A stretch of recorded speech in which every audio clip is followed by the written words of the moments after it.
Ladies and gentlemen, I would be grateful if you take a few moments to listen to the following short safety announcement. On hearing the fire alarm, we would ask everyone to evacuate the building immediately. Please leave in a calm and orderly manner using the exits which are located at the front and the rear of the hall.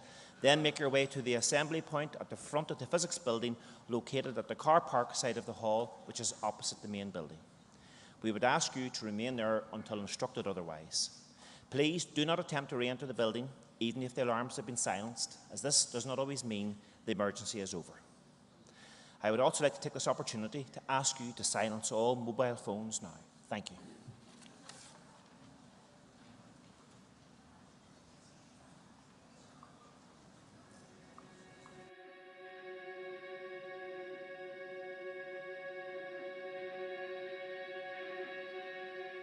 I'm pleased to announce that the two governments and the political parties of Northern Ireland have reached agreement. Even now, this will not work unless in your will and in your mind you make it work. It's a day we should treasure, a day when agreement and accommodation have taken the place of difference and division. In the days to come, there may be those who will try to undermine this great achievement, not only with words, but perhaps also with violence. I'm very happy for people in Northern Ireland. A lot of people have talked about a new beginning. I hope and believe it will be. I'm sure the positive news of today will continue to be built on. I look forward to the future. I see a great opportunity there for us to start a healing process here in Northern Ireland. It's only on the basis of equality, fairness and respect for our differences that we can begin to heal the deep divisions between our people. These negotiations and the new arrangements are part of our collective journey from the failures of the past towards a future together as equals. I am convinced that we have taken a step today of which we can be proud. We are giving something to the future. It's about recognising the need to encompass all attitudes and all opinions, all religions, all creeds, all colours, sexes, disabilities, within a diverse and honourable society. We have interrupted the culture of failure in Northern Ireland. There is no going back.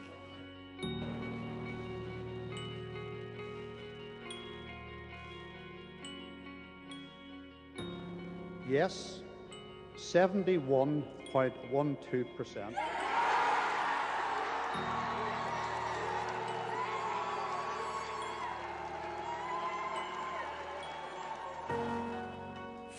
First Minister in Northern Ireland and First Deputy First Minister in Northern Ireland.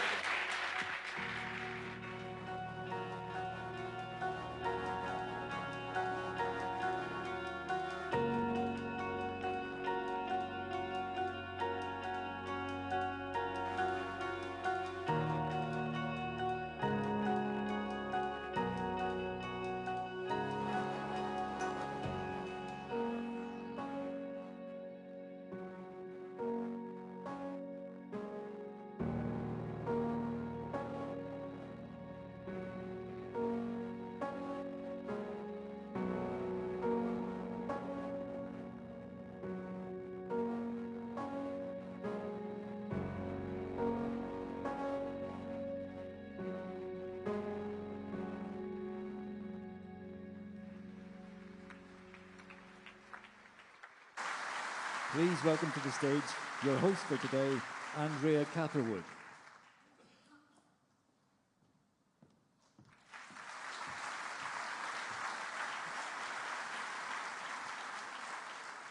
A very good morning, everybody, and a warm welcome to the Sir William Whitla Hall at Queen's University, Belfast, for the first day of Agreement 25, the Dynamics of Peace. Today's a really special day as we join together to mark 25 years since the signing of the Belfast Good Friday Agreement. I'm Andrea Catherwood, and I'm going to be your host to guide you through today's events. I'm a broadcaster for BBC Radio 4 based in London, and like a number of reporters from Northern Ireland, I left and I went on to become a foreign correspondent and live and work around the world. But I learned my trade here in Belfast. In fact, the first documentary I ever made was for BBC Radio 4 called Coming of Age. It was the 18th anniversary of the start of the Troubles, and I was 18 years old. The point of the documentary was to ask what was it like to grow up and reach adulthood having never known peace. So I interviewed other 18-year-olds about their experiences. You can probably imagine some of the events that shaped those young lives and our fears for the future. I can't tell you how heartening it is to have seen recent media coverage about those born not like me when the Troubles started, but when they ended. When the Good Friday Agreement was signed, those peace babies, those who have never grown up knowing the kind of violence that we lived through. Perfect? Absolutely not. Transformational? Yes. And that agreement, of course, would not have been possible without many of the distinguished guests and inspiring speakers that we're going to hear from today. In a moment, I'm going to invite our first speakers to come on stage. And in this opening session, we're going to hear from President and Vice-Chancellor of Queen's University, Professor Ian Greer, Hilary Rodham Clinton, Chancellor of Queen's University Belfast, Emma Murphy, President of Queen's Students' Union, and Senator George J. Mitchell with his wife Heather. So please join me in welcoming our first speakers to the stage.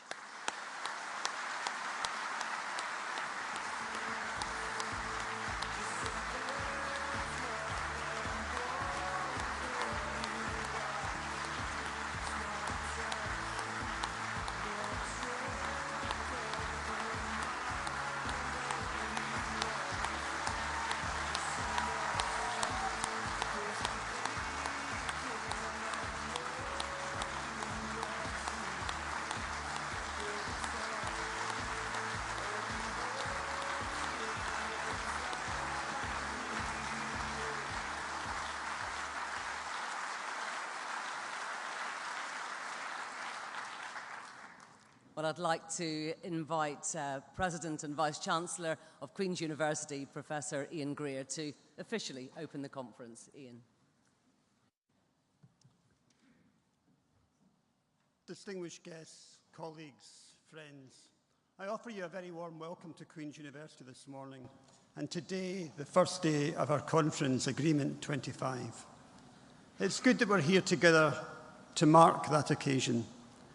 Each day, the Agreement 25 conference has a theme, and the theme today is Reflect.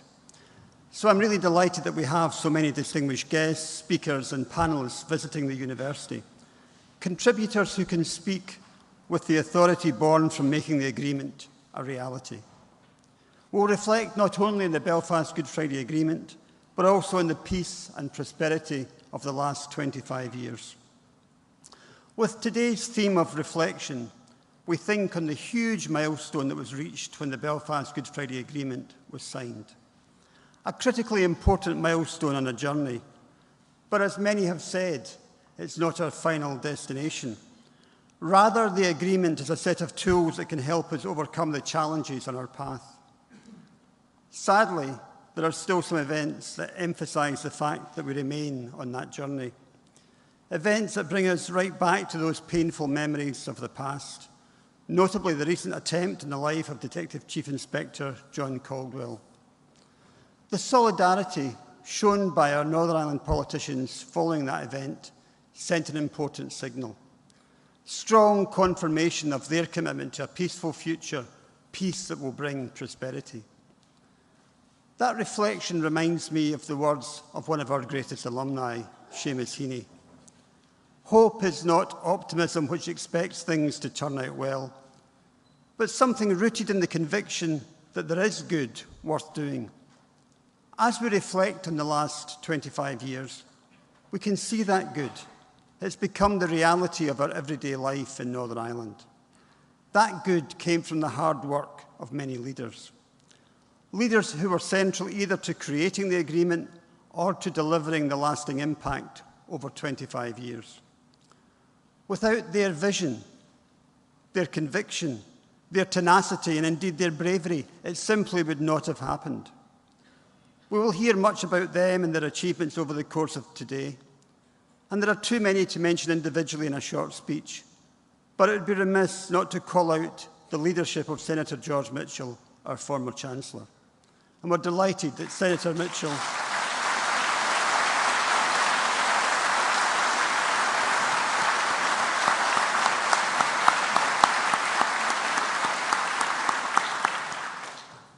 and we're really delighted, of course, that Senator Mitchell is with us in person for this event.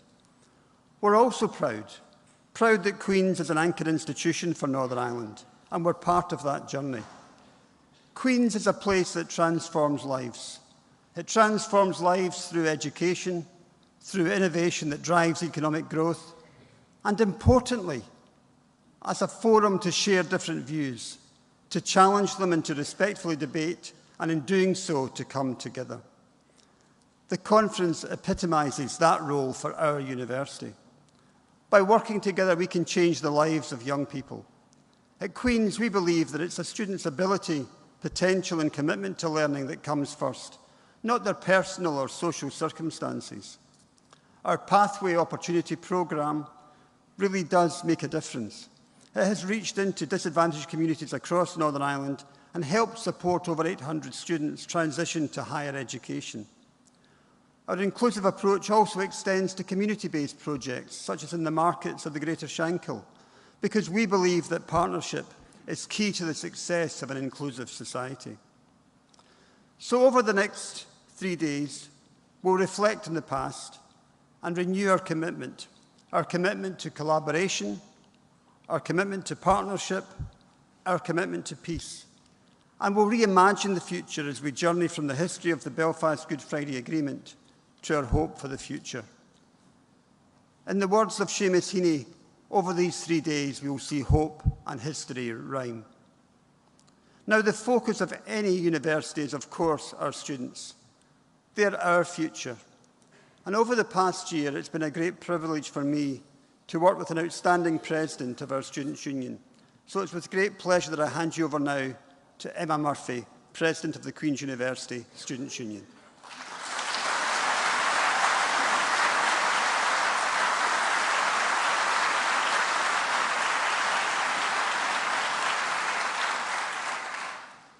Ladies and gentlemen, honoured guests and friends, I'm absolutely privileged to be speaking to you on this celebration for the 25th anniversary of the Good Friday Agreement. This conference is rightly being hosted by Queen's University, as I know that for so many from here, university is a chance to meet people from different backgrounds. Whether it's in the classroom or over a pint or two in the Students' Union, it's still many people's first chance to experience true integrated education. Today, I want to specifically pay homage to the contributions that the student movement has made to the peace process. For decades, students have been at the forefront of advocacy and activism through peaceful protest, rallies, and calling for the end of violence.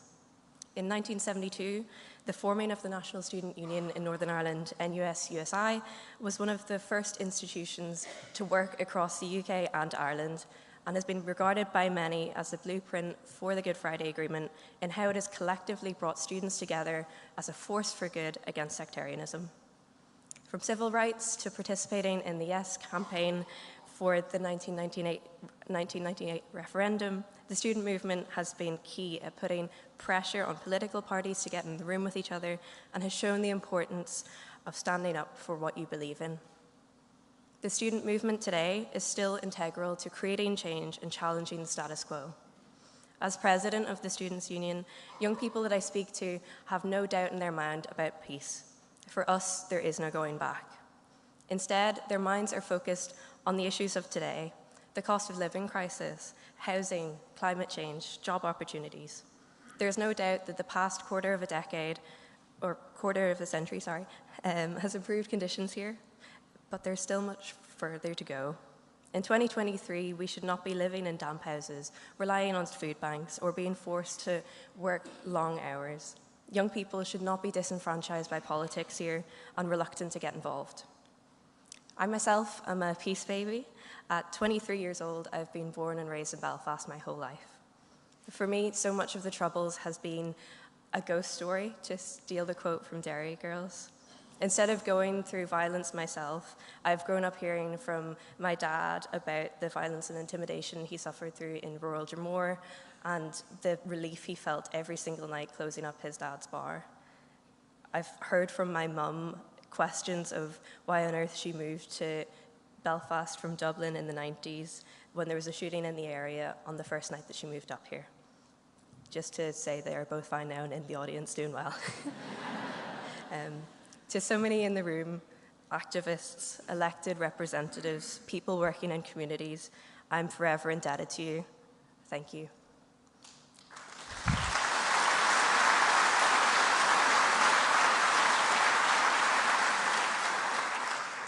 Conferences and historical moments like these are a golden opportunity, not only to reflect on the past, but to build for the future.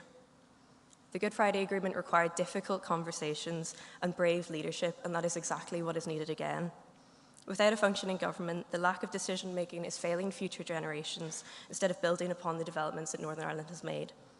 Let this anniversary be the impetus for action against stagnation and towards progress. Let the lesson be that change is not one moment or one group of people. Let us keep moving forward.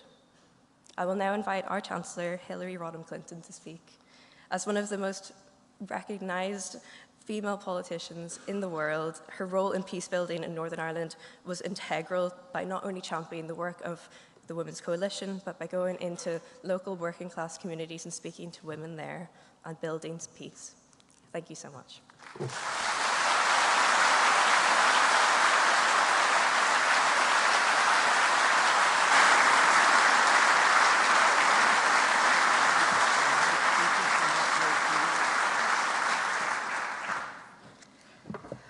Welcome. Welcome to Queen's University Agreement 25 Conference. And thank you, Emma, for those important words and for representing the students, the 25,000 students of Queen's at this historic gathering. Because it's so appropriate since this is truly about the futures of the young people of Northern Ireland, who are the true subjects of our gathering today. Thank you, Vice Chancellor Greer, for your visionary leadership of the university, and a special thank you to George Mitchell, an esteemed former Chancellor of Queen's, as well as a colleague and friend. America and Northern Ireland were well served throughout the long public service of George Mitchell and the long road to peace under his capable leadership.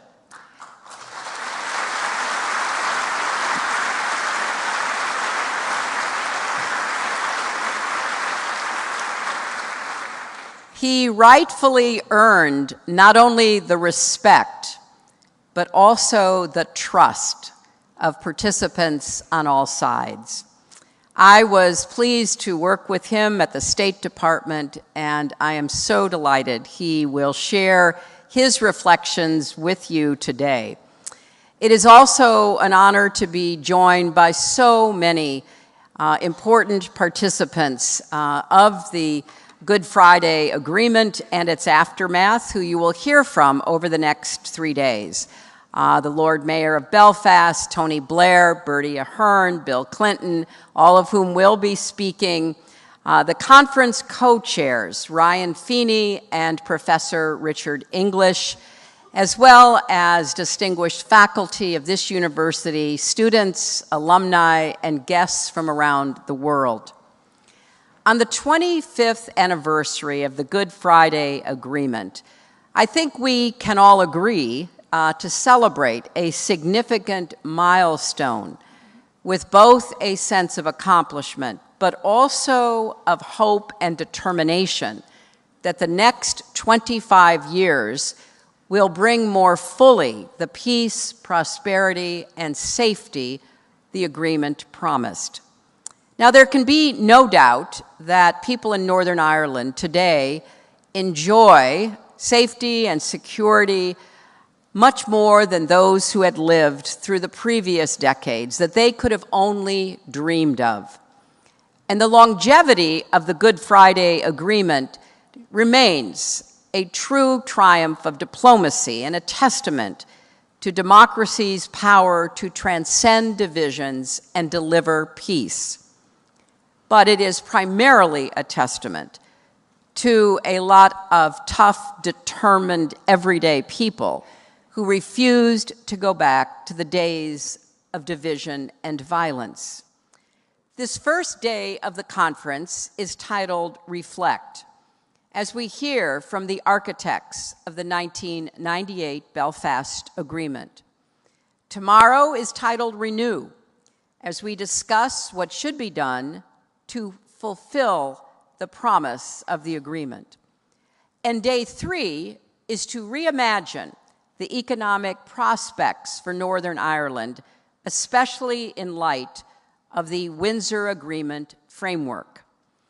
So you will hear from the architects soon, but first, let me just make a few points about what we are celebrating and about the work that remains.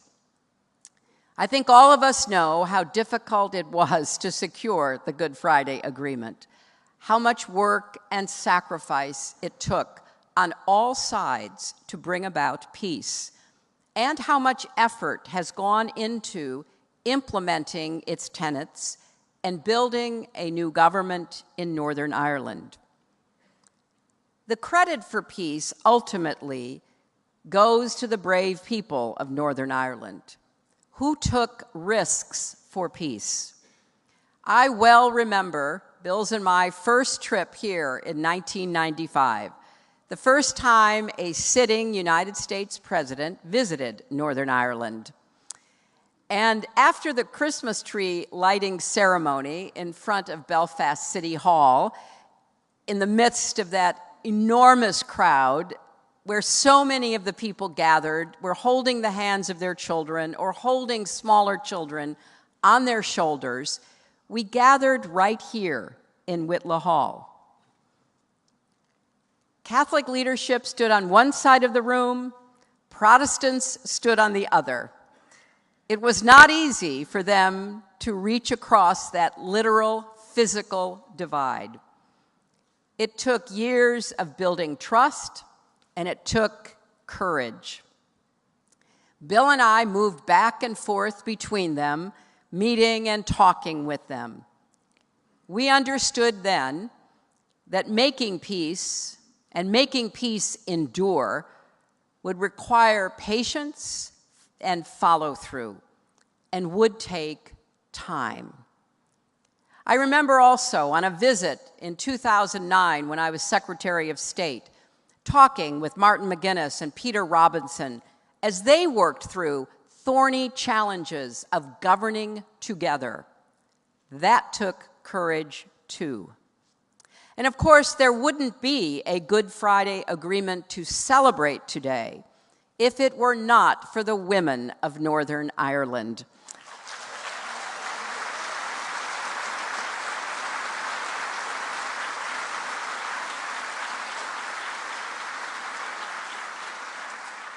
I well remember starting in 1995, meeting with Protestant and Catholic women, mothers and daughters, sisters, aunts, friends who may have attended different churches on Sunday, but 7 days a week prayed that their husbands and their sons, their friends, would come back and forth from work, from shopping peacefully, prayed for a better future for their children and grandchildren. Women like the late Mo Mowlam, Inez McCormick, Pat Hume, determined, unstoppable forces for peace.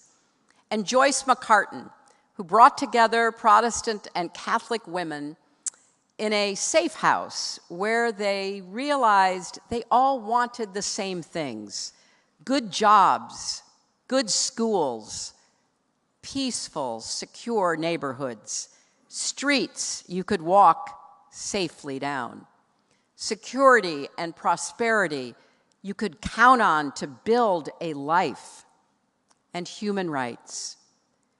Women like Brona Hines, Monica McWilliams, Jane Morris, and Pearl Sager, who formed their own political party in 1996 in order to participate in the formal peace negotiations. A quarter century of bloodshed and strife and millennia of embedded sexism had discouraged most women from being in politics, from being in the arena, but not them. One of the goals of this conference is to recognize the role that women played and are playing in peace building. And we're also here to amplify the voices of the next generation of leaders and to create a dialogue to address the major issues impacting society today, so we can keep building on the current peace over the next 25 years. Because while the Good Friday Agreement is an enormous achievement, we know that peace, prosperity, and progress that so many have worked tirelessly to achieve remains incomplete. The work of integration in housing and schools is far from finished. Neighborhoods remain divided. Poverty and unemployment persist. The difficulties of the past continue to threaten the present. You know we are at a standstill with the Northern Ireland Assembly no longer functioning. But the Windsor Agreement provides a path forward, not just for convening, but for positioning Northern Ireland as an economic hub for global trade and investment through privileged access to the UK and all of its trading partners, as well as the EU. Now, there have been many moments in Northern Ireland's peace journey where progress seemed difficult, when every route forward looked blocked. There seemed nowhere to go. But you have always found a way through, and I believe you will again, because the stakes for the people of Northern Ireland are so high. You stand as an example to the world of how even the staunchest adversaries can overcome differences to work together for the common and greater good. So I encourage everyone now to move forward with the same spirit of unstoppable grit and resolve that brought the peace 25 years ago. Your friends in the United States will be behind you all the way as you work toward peace, prosperity, and stability that lasts. So that is what we are here to discuss over the next 3 days. This forum will provide a chance for leaders who created the agreement and those working to extend it and realize its full promise to share their experiences and visions for the future. What I find so remarkable about being here at Queen's is that many of the 25,000 students were born after the Good Friday Agreement was signed. Yet they study together in Maclay Library. They play sports and join clubs together. They have those long, deep conversations you have at university late into the night. The ordinary activities of students all over the world. But when considered in the context of Northern Ireland's history, the idea of young people from all communities, unionists and nationalists, Republicans and loyalists, becoming one another's friends, classmates, and mentors, it's clear there's nothing ordinary at all about what has been built here at Queen's.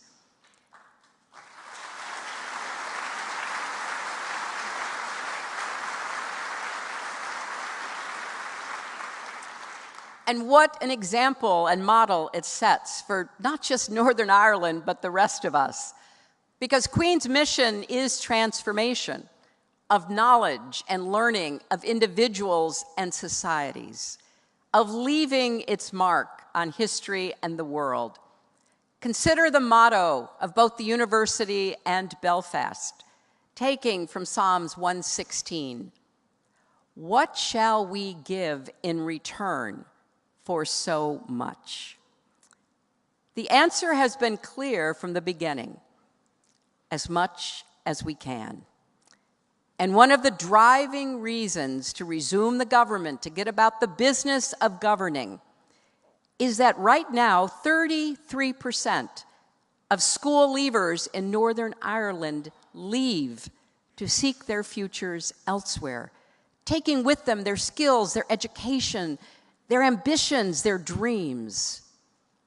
The ongoing struggle to finish the Good Friday Agreement and claim its full promise is a reminder of one of the things I try to remember in my life when I've been really high or really low. There are no final victories or defeats in life. The most important thing is to fight the right fight and to keep doing it the best you can for as long as you can. I want to leave you with one final story. 3 years after my first visit to Northern Ireland, I helped organize the Vital Voices Conference of Women in Belfast at the new International Conference Centre. Women who were coming together in public to find solutions to the conflict, to contribute to a lasting peace. As I spoke from the podium, I looked up and I saw the leaders of Sinn Féin sitting in the front row of the balcony. And right behind them, I saw the leaders of the DUP. At the time, the parties and the individuals were not speaking to each other.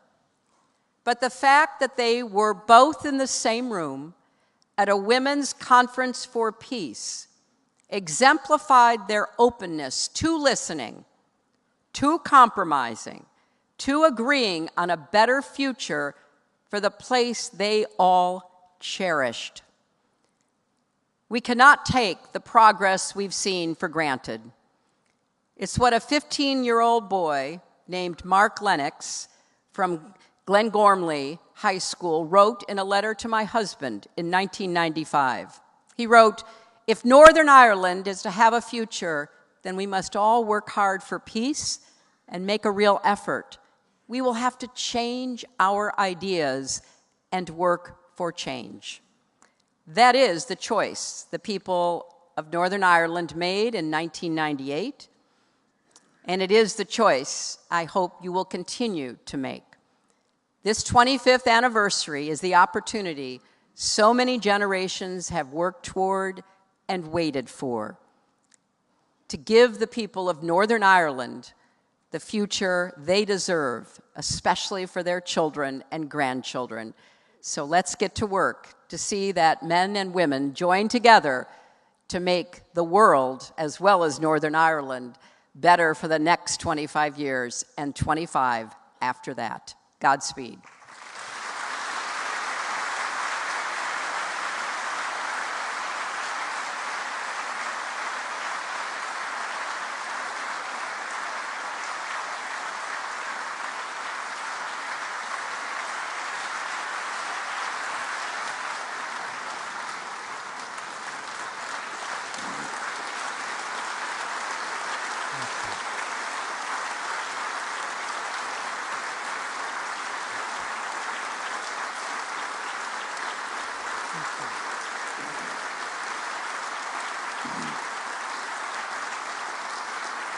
Thank you. Distinguished guests, ladies and gentlemen, thank you for being here to witness this historic anniversary. May it be the first of many. Thank you for your very warm reception. It's a great honor and a pleasure for me and my wife Heather to be here with you today. I'm especially grateful to the Chancellor and the Vice Chancellor and his staff here at Queen's University. They've worked long and hard to organize this week's events. They've welcomed all of us, the citizens of Northern Ireland, teachers, school children, media, politicians, all of us with extraordinary warmth and hospitality. Thank you, Hillary and Ian, for what you've done in organizing this conference. 25 years ago, the people of Northern Ireland and their leaders changed the course of history. It was a day when history opened itself to hope. The people of Northern Ireland supported, worked for, and established a democratic, peaceful process as their preferred form of governance. They overwhelmingly rejected political violence as a way to resolve their differences. If history teaches us anything, it is that history itself is never finished. On the evening the agreement was reached, I commended the men and women who wrote and signed it. But I also said that it would take other leaders in the future to safeguard and extend their work. And so it has. I am here with many others to sound that bell one more time. Life is change for every human being, for every family, for every government, for every society. All human beings, every single one of us, is fallible, as are all human organizations and institutions. And in human affairs, the answer to every problem contains within it the seeds of a new problem. Today, a quarter century after the agreement, the people of Northern Ireland continue to wrestle with their doubts, their differences, their disagreements. This, of course, is only natural, and they will continue to do so no matter how successful their political leaders are. The answer is not perfection or permanence. It is now, as it was then, for the current and future leaders of Northern Ireland to act with courage and vision, as their predecessors did 25 years ago, to find workable answers to the daily problems of the present, to preserve peace, to leave to the next generation peace, freedom, opportunity, and the hope of a better future for their children. One of the strengths of democracy is the right of all citizens to publicly disagree with and to criticize their government officials and their policies. But all values, when carried to extremes, can become vices. So if there's one bit of unsolicited advice I'd like to give to the people of Northern Ireland, it's this: don't always be so hard on yourselves. At the same time, never, ever give up on the belief that we all can do better and be better.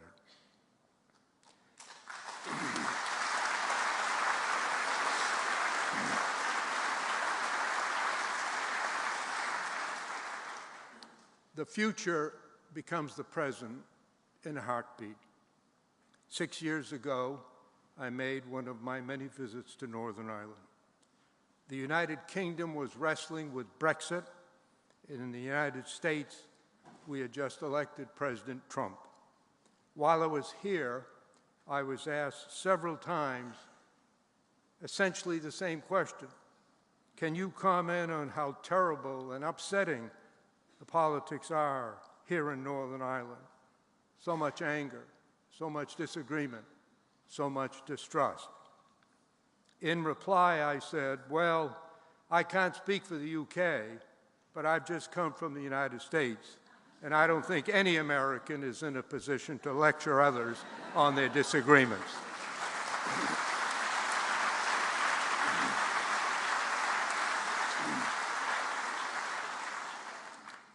I spoke those words 6 years ago, and they're even more relevant today. I do acknowledge, with a nod to the great sense of humor that often accompanies it, that people in Northern Ireland are quick to take offense. I was made aware of this quite dramatically in June of 1996 on the very first day of the all-party talks. In a large conference room filled with delegates from the two governments and 10 political parties, David Irvine, in a loud voice, shouted across the room to me. "Senator," he said, "if you are to be of any use to us, there is one thing you must understand." "What is it?" I asked. With a smile on his face, he replied, "We in Northern Ireland will drive 100 miles out of our way to receive an insult."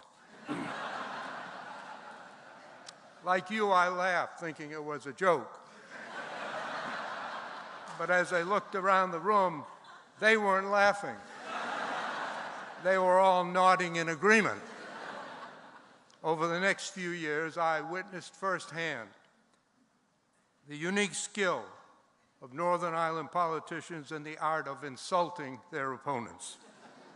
But a wise person can always be superior to the insults he or she receives.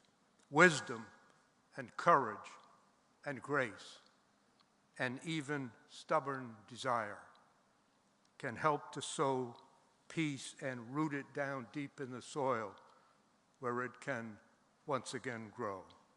So I say now to the current and future leaders of Northern Ireland, there is much in your history and in your politics that divides you, but there also is much that can bring you together, that can inspire you to continue what your predecessors began a quarter century ago. It is not a sign of weakness to resolve your differences by democratic and peaceful means.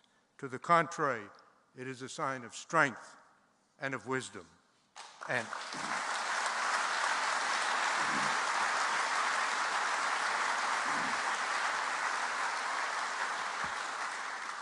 And it clearly reflects the will of the overwhelming majority of the people of Northern Ireland. Yes, they often disagree, sometimes very strongly. Yes, they may take offense quickly.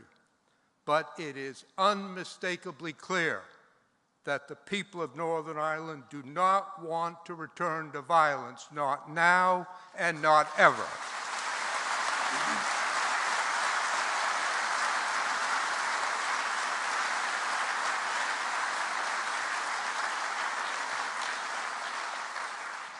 I know that each of your parties, like all political parties in the world, have some of what I call the 100%ers. They want everything their way all the time. To them, any compromise is a sign of weakness. But I say to you that reasoned, principled compromise is essential, especially in divided societies, and it reflects a belief in democratic values, that we all are in this together.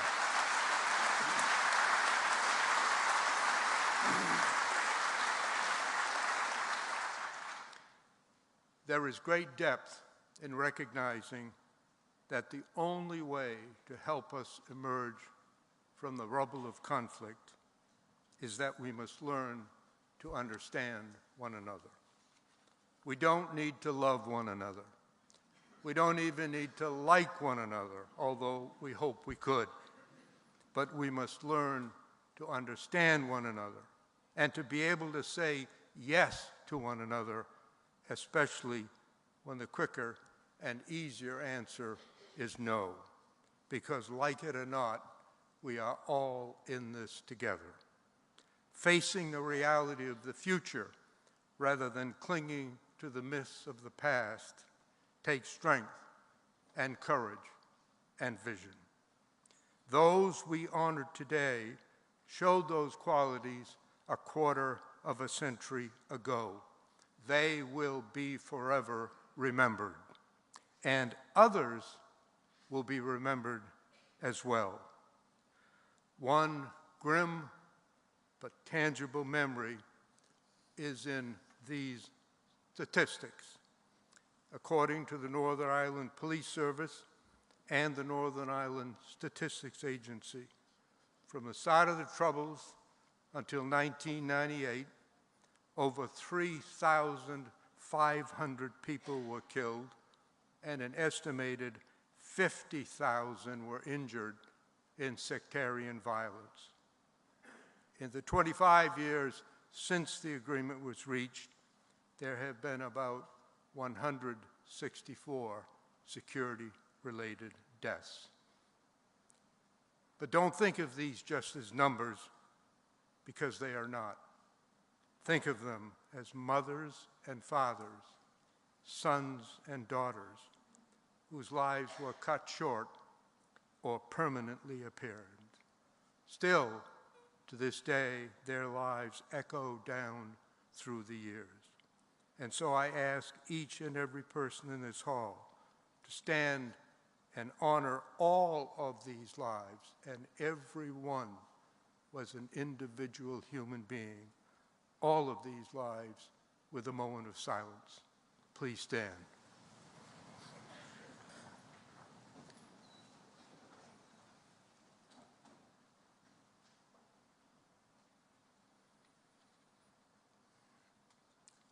Thank you. Please be seated.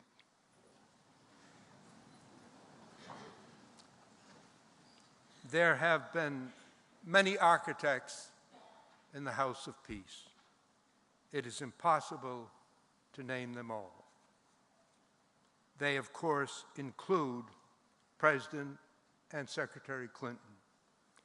I'm very grateful to President Clinton for appointing me to serve as his representative in Northern Ireland and for his unswerving support for me and for the people of Northern Ireland during the long years of failure that followed until we got an agreement. Prime Ministers Blair and Ahern were absolutely indispensable to the process, as were other leaders of the UK and Irish governments. Many of their predecessors helped to lay the foundations for peace. They include Albert Reynolds and John Bruton in Ireland and John Major in the United Kingdom. Major and Bruton made the crucial decisions to establish the all-party talks and to invite the independent chairman to head that process. I shared that role with two extraordinary men, the late Harry Holkeri, the former Prime Minister of Finland, and General John de Chastelain, the former head of the Canadian Defense Forces. Each of us was well served by small but very able staffs. For me, they included Martha Pope, David Pozorski, and Kelly Curry. Both governments were represented by a succession of very able ministers and officials. They included from the UK Lord Patrick Mayhew, Sir Michael Ancram, Mo Mowlam, Lord Paul Murphy, Jonathan Powell, and Bill Jeffries. From Ireland, Dick Spring, David Andrews, Sean O'Higgin, Liz O'Donnell, David Cooney, Tim O'Connor, and David Donahue. Special recognition must, of course, go to the leaders of the major Northern Ireland parties. John Hume led the Social Democratic and Labour Party, and David Trimble led the Ulster Unionist Party. Without John Hume, there would not have been a peace process.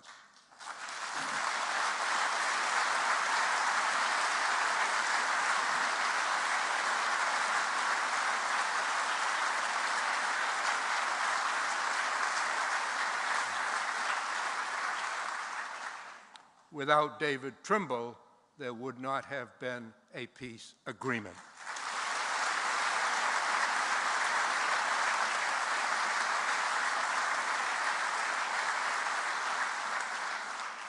they were justly awarded the Nobel Peace Prize.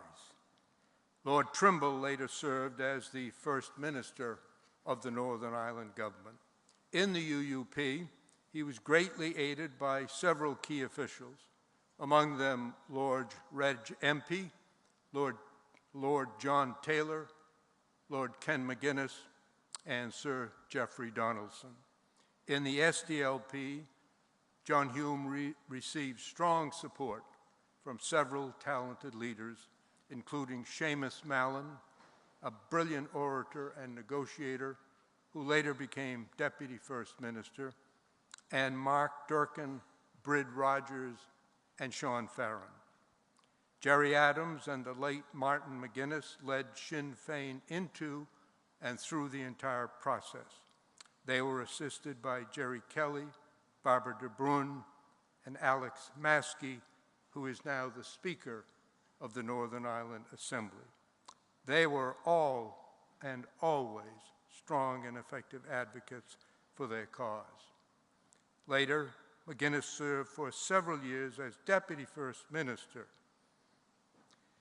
Dr. Ian Paisley was a long-time and strong leader of the Democratic Unionist Party.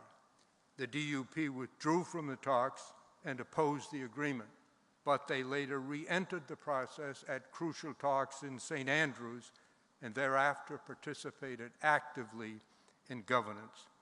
Dr. Paisley served for several years as First Minister, where he and Martin McGuinness achieved some celebrity as the Chuckles brothers. Paisley was succeeded as DUP leader and First Minister by Peter Robinson, who had been a very effective negotiator while the DUP was in the talks. They, Paisley and Robinson, were ably assisted in the talks by Nigel Dodds and Ian Paisley, Jr. The Alliance Party was led by Dr. John Alderdice. He and his colleagues were very effective in the talks, and he later served with distinction as the first Speaker of the Northern Ireland Assembly. And his colleague, Eileen Bell, also later served in that same role. The Northern Ireland Women's Party, led by Monica McWilliams and Pearl Sager, played a vital role, as indeed did all of the women in all of the coalitions that stitched the threads of peace together.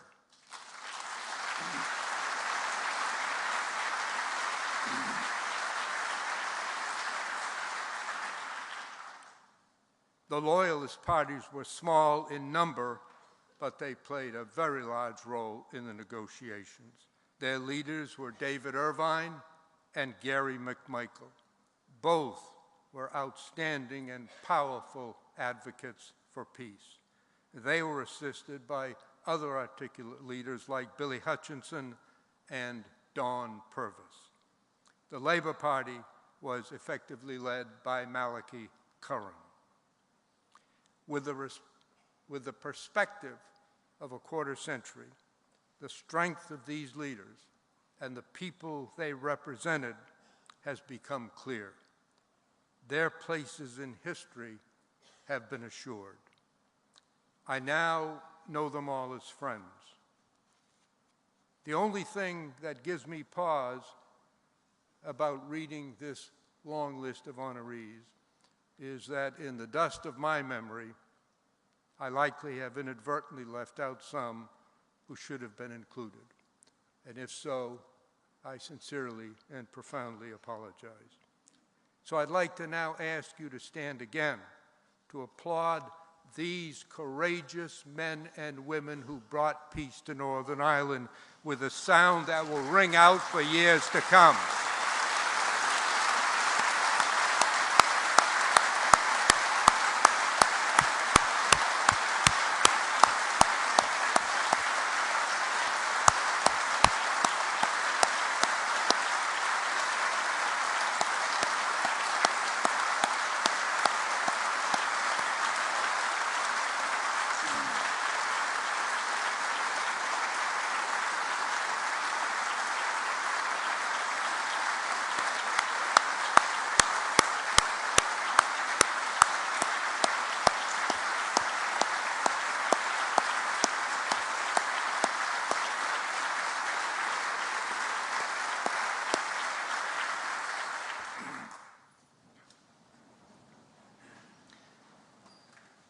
course of every true idea ends up eventually in the obvious.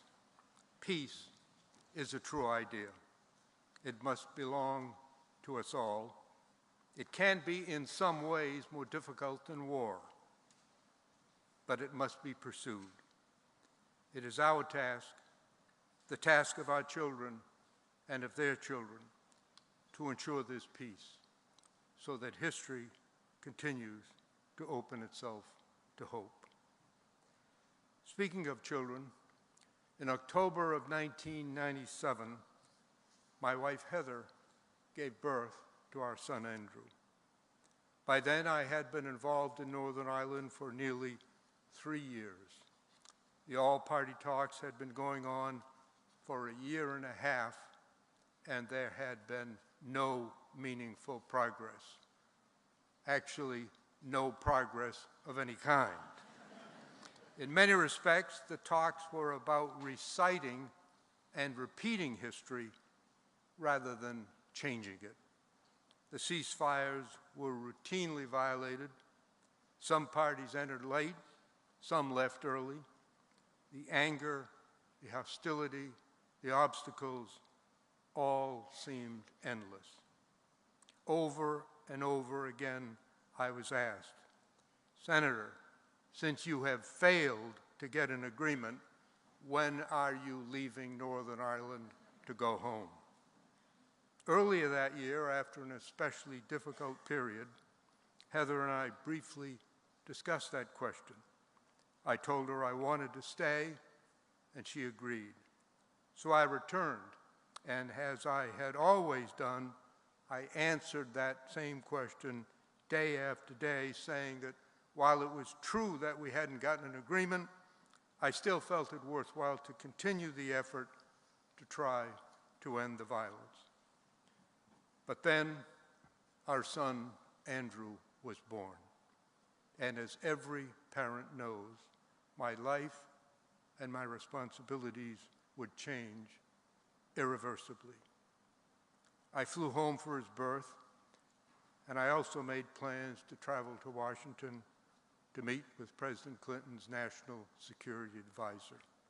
My intention was to tell him that I was, for the first time, seriously considering leaving Northern Ireland, to ask for his reaction and advice, to request a meeting with the President to discuss the matter. I had continued my close relationship with President Clinton as he and Mrs. Clinton maintained a deep concern and an intense personal interest in Northern Ireland. My wife, Heather, had to remain in the hospital with Andrew for a few days. So it was there that we had a long and somber talk about the future. I had asked and was told that on the day of Andrew's birth, 61 children were born in Northern Ireland. We talked about what Andrew's life might be like and about the lives of the 61 children from Northern Ireland. Then I told Heather that I was going to Washington and why. Her reaction was immediate and strong. She said, "You have to go back until it ends one way or the other. If you leave now when the fighting resumes and lots of people die, you'll never be able to forgive yourself. Go back, give it one last try. I'll take good care of Andrew. You think about those 61 children from Northern Ireland." So I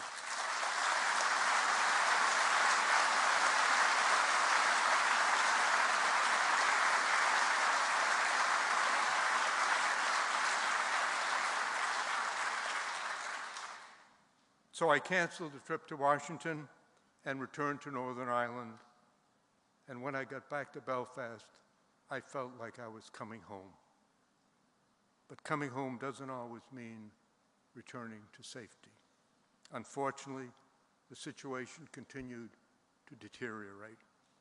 Just before Christmas of 1997, I met with the party leaders to try to get them to agree on a statement of the major issues to be resolved. Mind you, this was not trying to get agreement on the answers to any questions. It was, after a year and a half of discussion, just to get them to agree on the wording of the issues that were to be resolved. At first, the meeting was amicable and positive. Then suddenly, the mood turned intensely negative.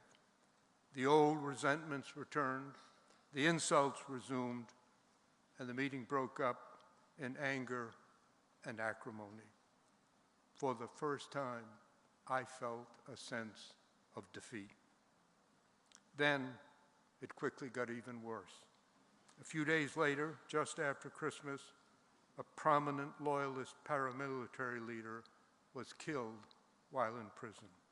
That touched off a round of retaliatory violence that threatened to end the talks and to plunge Northern Ireland back into the troubles.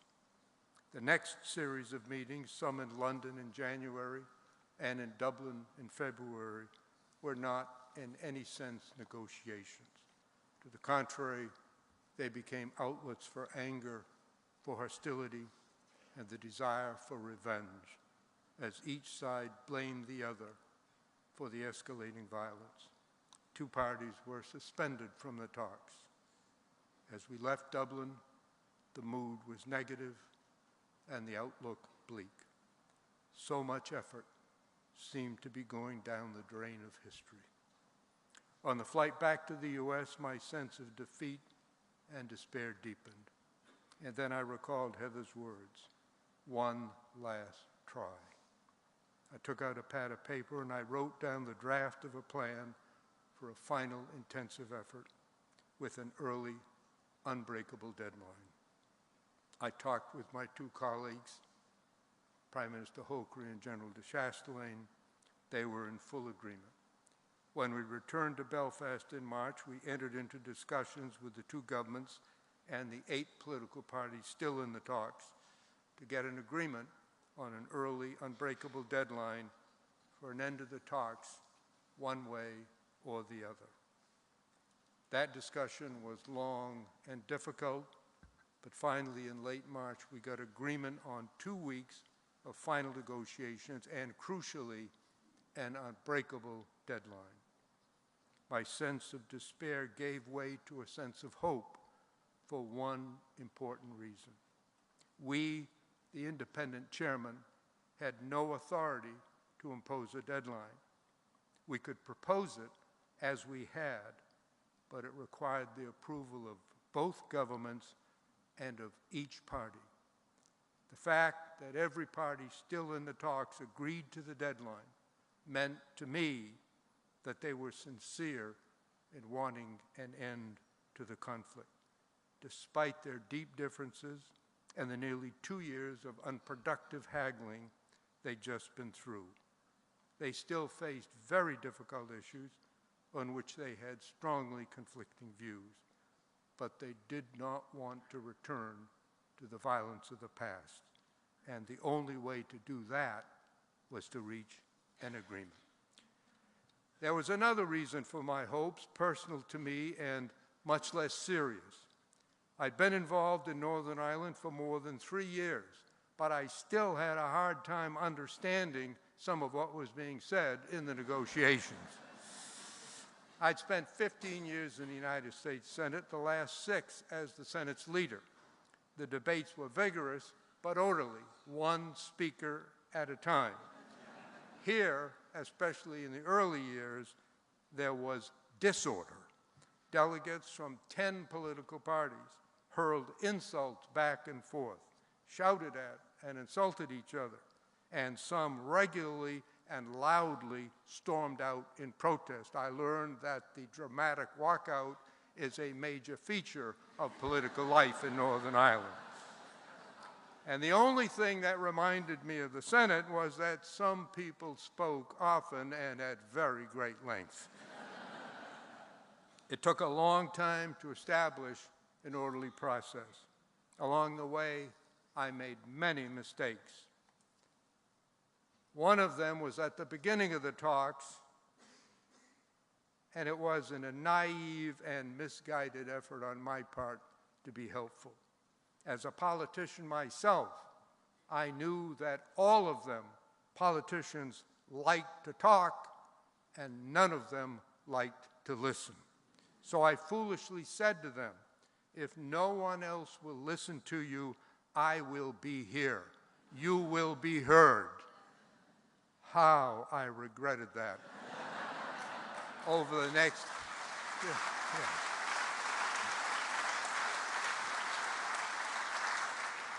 It wasn't weeks, it wasn't months, it was years that I listened to the same people saying the same thing over and over and over again.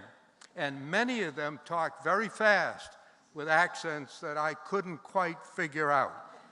So to improve my understanding, I held many, many hundreds of informal meetings in my office and theirs where I said little and listened as much as possible. Listening, really listening to someone else speak, is hard, especially when it goes on for years. But it's also a sign of respect, and I respected them for what they were trying to do. By a fortunate coincidence, this effort began to pay off in the lengthy discussions to establish a deadline. So as we began the last 2 intensive weeks, I was encouraged by the fact that finally I could understand everything that was being said. More importantly, the long period of listening greatly helped me in the search for common ground. We set a deadline of midnight, Thursday, April 9.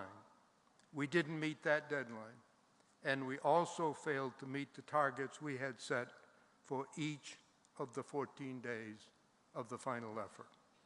My memory of those 2 weeks is a blur of constant activity as 2 governments, 8 political parties, and the independent chairman sought a written agreement on which all could agree on 3 complex and related relationships within Northern Ireland, between Northern Ireland, and between Ireland and the United Kingdom.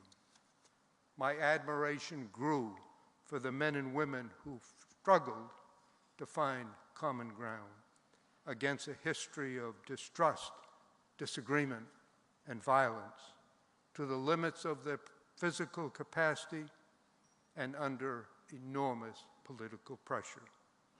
On the last week, Prime Ministers Blair and Ahern came to Belfast and assumed active and highly effective leadership in the talks. On the last night, President Clinton stayed up all night in the White House talking to the prime ministers and to the party leaders. By the morning of Friday, April 10th, we had assembled the product of all of these efforts into a single document. 2 years earlier, at the beginning of the talks, I had told the delegates that if there was ever to be an agreement, it had to be theirs. No acceptable agreement could be imposed from above or from outside. As we distributed the final document to them that morning, I reminded them of that statement orally and in writing. I said to them, virtually every word in this document has been spoken or written by someone from Northern Ireland. This is your agreement. It is of necessity a compromise. It does not resolve every issue. There is much in it you will not like. There is much you will like. But this is the end. Now you must decide. And I asked each of them, please say yes. Each of the parties then went into caucus. Through the day, they debated the future of their homeland, of their constituents, of their families. Their questions and concerns were many and varied. The prime ministers tried to answer their questions, to reassure them, to encourage their approval. By the afternoon, the final calls started coming in, at first a trickle, then a rush, and then there was a lull as I waited for the last call. Shortly before 5, David Trimble called me. I will never forget his words. We're ready to do the business. The party leaders and the government officials gathered in the large conference room, already crowded with reporters, television crews, staff, many others. I had suggested an immediate vote to be followed by a discussion. Nobody objected or disagreed, but in the excitement of the moment, they just started talking, and they went on until everyone had their say. I realized that my suggestion was wishful thinking, and the discussion continued until they were ready to vote. That was fitting because it was their agreement. It still is, and it always will be, theirs and yours, so that history continues to open itself to hope. In the future, politicians will tell it one way, the poets will tell it another, and the history books still yet another. But it's likely that none of us will say it in precisely the way that our grandchildren and their children will understand it. What has led us here has not been perfect. What surrounds us now is not guaranteed.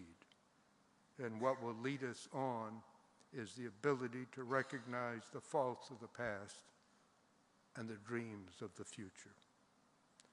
The agreement reached in 1998 did not resolve all of the outstanding issues. It was a political compromise, the best that could be achieved at that time. In the years since the agreement, there have been many chronicles describing those momentous events.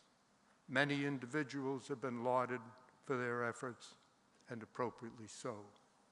I believe it clear that the greatest heroes were the people of Northern Ireland and their political leaders. In the most difficult and dangerous of circumstances, those leaders acted with courage, with vision, and determination. At one time or another, all were criticized or rebuked. Some lost their public offices. Some of their political parties suffered huge declines. But most remarkable feats often suffer setbacks. I'm immensely favorable to the people of Ireland, North and South, and their leaders. Peace may come dropping slowly, but when it settles, it confirms the humanity in all of us. Triggered by this anniversary, there has been much discussion recently about the agreement. Of course, everyone is entitled to, indeed encouraged, to express their views. Some in and out of Northern Ireland have criticized the agreement because it did not solve every problem and because there continued to be in Northern Ireland some failure, disappointment, dispute, disagreement. But I respectfully disagree with these critics.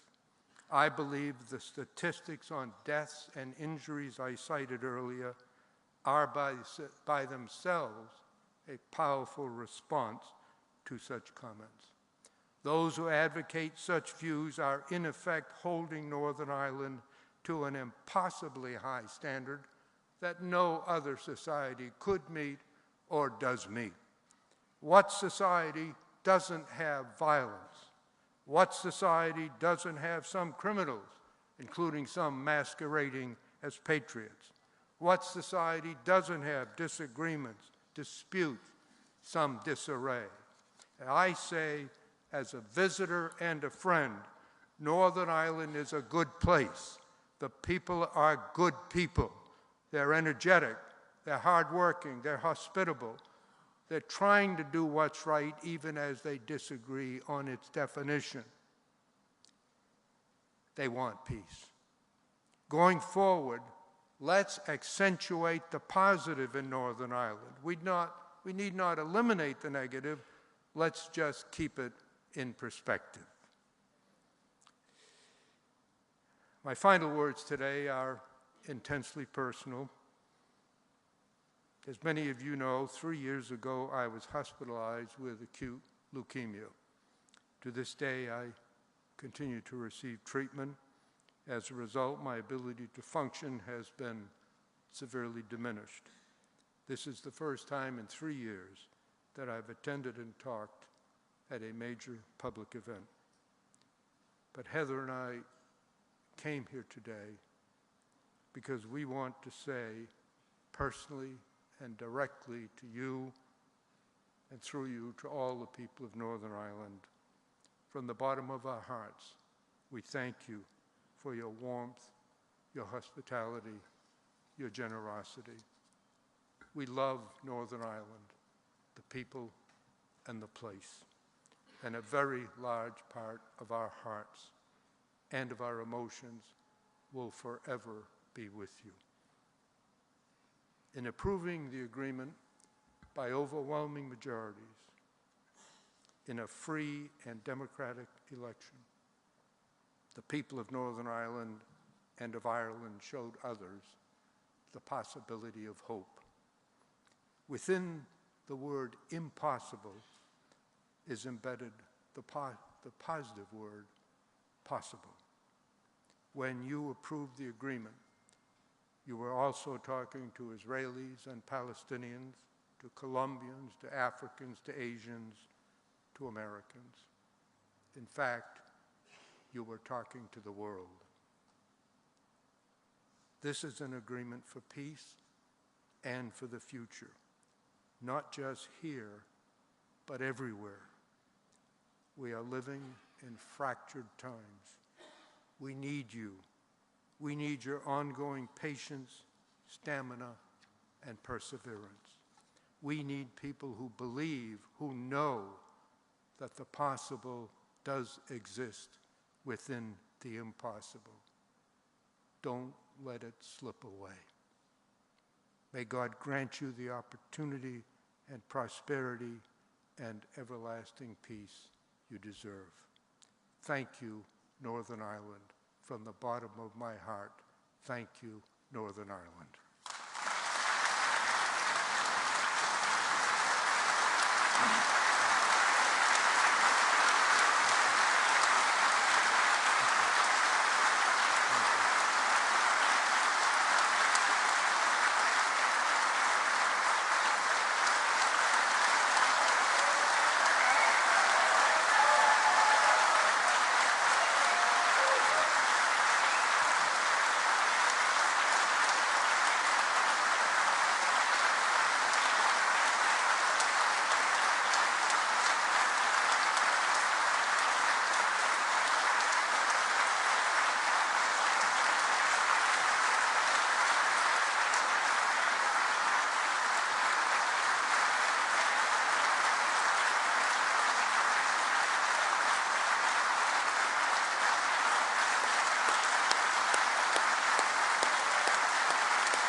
Whoa, follow that.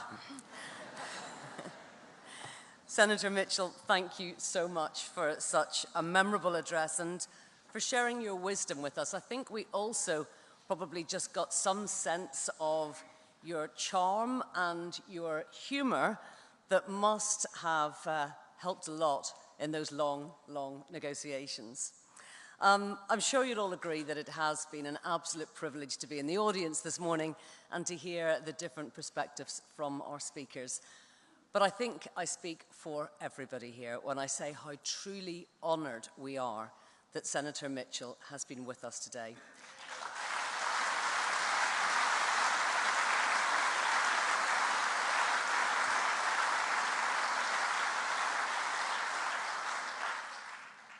Senator, we will long remember and be grateful for your skill, your patience, your determination, and your devotion. Can we have another round of applause just to say thank you to Senator Mitchell?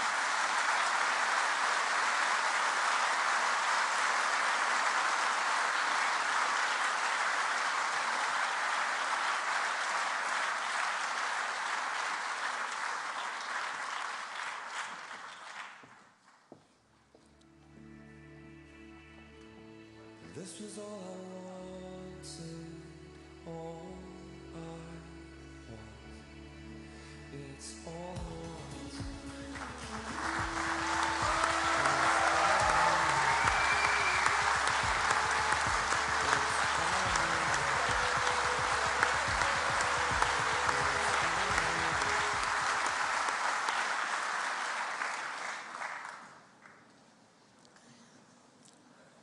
Now, today's theme is reflect. And I'm sure that, like me, after listening to this morning's speakers, many of you have been thinking back about the last 24 years and just how much has changed in Northern Ireland.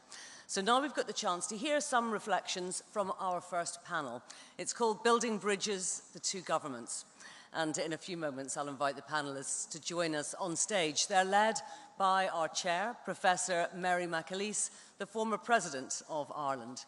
And the Professor is joined by Paul Murphy, Lord Murphy, former Secretary of State for Northern Ireland, by Tim O'Connor, former Secretary-General to the President of Ireland, Liz O'Donnell, a former Minister of State and representative of the Irish government in those negotiations, and Jonathan Powell, the lead British negotiator on the agreement. So please join me in welcoming them all on stage.